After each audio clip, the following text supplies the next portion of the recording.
So we have Poppies. We're here at Poppies, and we have Greg and Lori. They are the owners of Poppies. Just call him Poppy. Poppy. And so tell me a little bit about Poppies and how long it's been opened. Well, we've been open for about a year and a half, and we was just wanting to let our community know that we love them. We wanted, as he was saying, we want to make sure that people know that we love them. And there are so many ways that people, think, but Christ's love is so different than just giving somebody attention.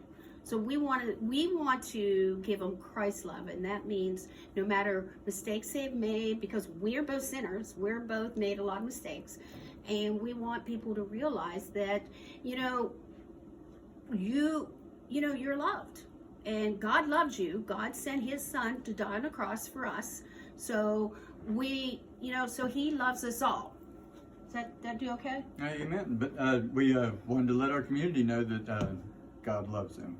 Yes, of you guys opening Poppies, and coffee is a way to share love, coffee talk, and people come in and chit chat. Gives us opportunity to talk.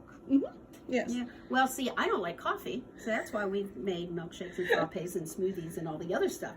He's our coffee drinker. Yes, I am too. There you go. So, what did you guys do before starting Poppies? Can you tell me a little bit about your background in regards to the businesses? We were both had our own business. Yeah. And I would for everybody knows what I used to do, but my business, my sin was money. I loved money. When we say we can go on a trip, let's go on a trip, we'd go.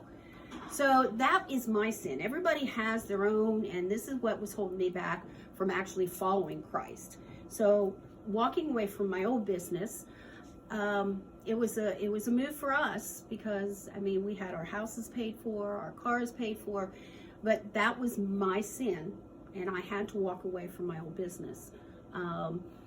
Believe me, a coffee shop, guys, is not a place to make a lot of money. A lot of work. But it's worth it. It's worth it. We've got to talk to a lot of people. We've got to tell people how much they're loved. We've got to meet people that are driving on 35, and then boom, they say, oh, I want to go to a coffee shop. Never even heard of us, and they end up showing up here, and it's been a blessing for a lot of people.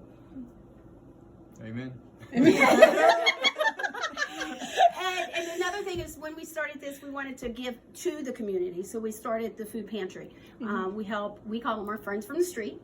And we would make sure that they got a hot meal or in their personal toiletries. If they're let out of jail or prison or something, we have the personal toiletry, because if you send somebody out of jail or you don't show them love, all they're going to do is make a cycle, and they're just going to repeat themselves over and over and over again.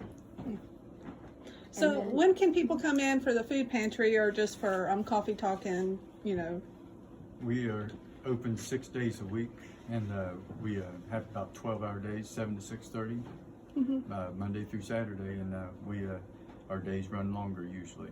Yeah. And if you want somebody to sing, he'll sing to you. Yes. Yes. But we do invite people, talk about singing, we do invite people to come in. I have my mom's piano. She was an organist and a piano player for our churches up in Toronto, Ohio, and she did choir directing, and so I got her piano. So we encourage anybody to come and play the piano. I cried very hard the first several times when somebody did. We have a guitar. We let people come and praise and worship the Lord anytime they want. And there's just seems like so many places where it's discouraged to talk about spiritual things and godly things, and here it's encouraged. So we talked a little bit earlier about you guys having a coffee shop for coffee talk and stuff. What made you decide to go with coffee as opposed to anything else? our daughter. Well, yes, suggest. I have a passion or a love for coffee. It gives you an opportunity to talk over a cup of coffee, and it just seemed like a marriage of I don't know, of opportunity in ministry. Good. Yeah, we thought about it, or thought about different ways, and then my daughter said, Kristen, she said, Mom, open a coffee shop. That way you can talk about anything. Yes. you can make people feel comfortable. If somebody's depressed, they come in, they can feel, you'll lighten their spirits, and working with your spouse is so much fun. Yeah, you can definitely see the love and the affection that you guys have for each other, and it's very nice. It's very endearing. No, I'm just kidding.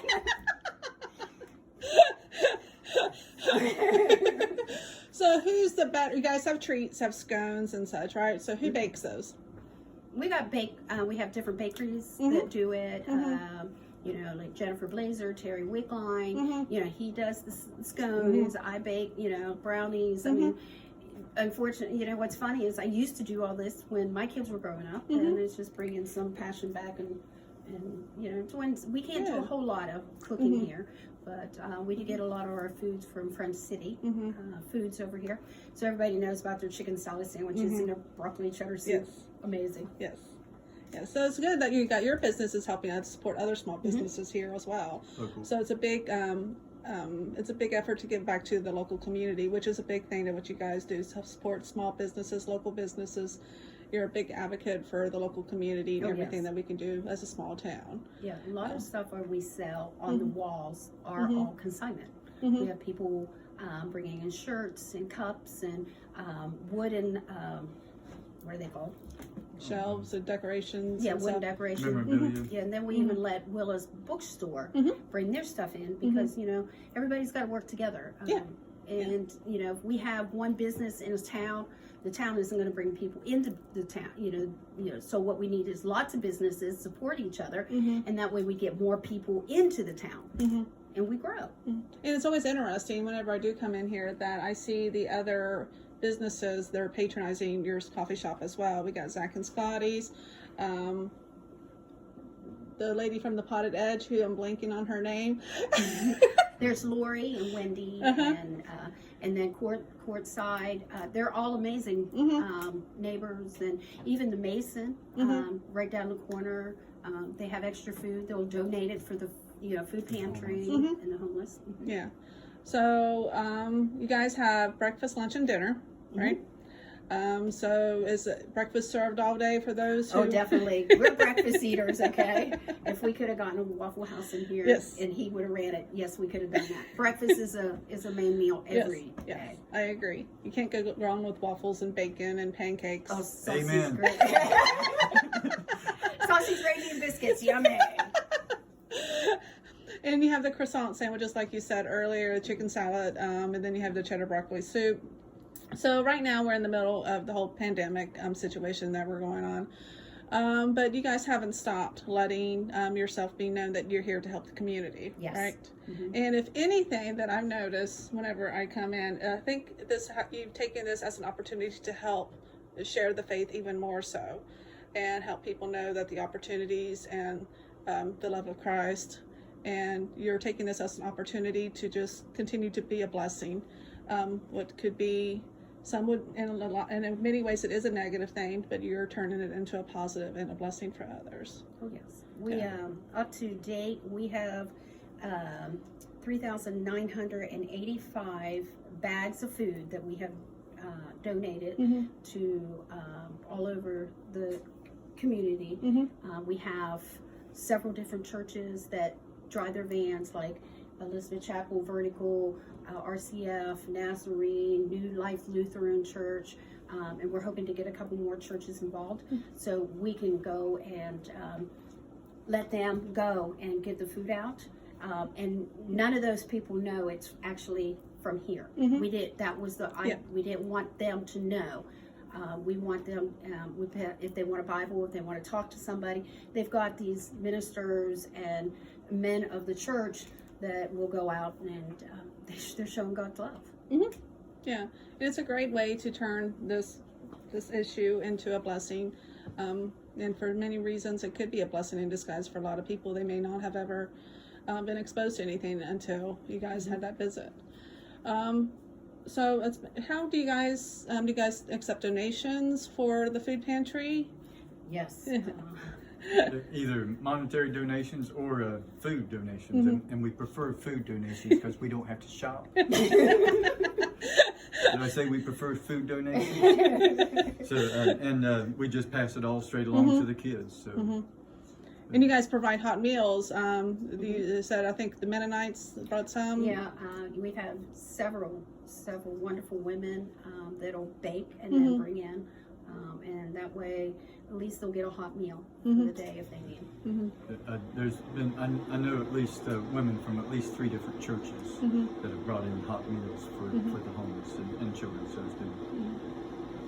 And one of the things that I've noticed, just in my interactions and when people come in, is that you're open to the opportunity to talk about Jesus and God and everything that He's done for us, but you don't necessarily push it down people's throats, so to speak, because for some that could be intimidating. So you let people come in and they find their own exposure to it just by being around it. Oh, absolutely. Yes. Well, I figured, if we just have to plant a seed. Yeah. If we expect people to listen to us, sometimes we have to sit back and listen to them. Yeah. So, you guys, there's anything you guys want to say before we wrap up on this? Yeah, we wanted to thank this woman named Tasha that's behind the camera. She's been here a lot helping with our Facebook, our website, our what's that little square thing that you made me? That A QR code. QR code. That too. So the person behind the camera, thank you, Tasha. Welcome. And you got a YouTube channel now. Oh yes, I got a YouTube channel. Yes. Thanks to Tasha again. And you're going to be sharing about little tips and tricks on how to create some yummies, or they can just come in and get them from you. Yes, and like I said, now that we have a YouTube channel, if they go on there, I do show how to make the drinks. And if they have any questions, they can message me. Yes. And you made, what is it that we've done so far? A cloud drink and a pink something. Pink Panthers. Smoothie. Pink Panther smoothie or milkshake? One of the two. But hey, I can do. She can do it all. Yeah. You name it and she'll create Cloud it. coffee, nitro coffee, smoothies, milkshakes, Yes. And yummy treats. And lots of Okay. So, thank you guys, and thank you for being such a blessing in this Thank you little town. guys. Yeah. Thank the Lord. Yeah.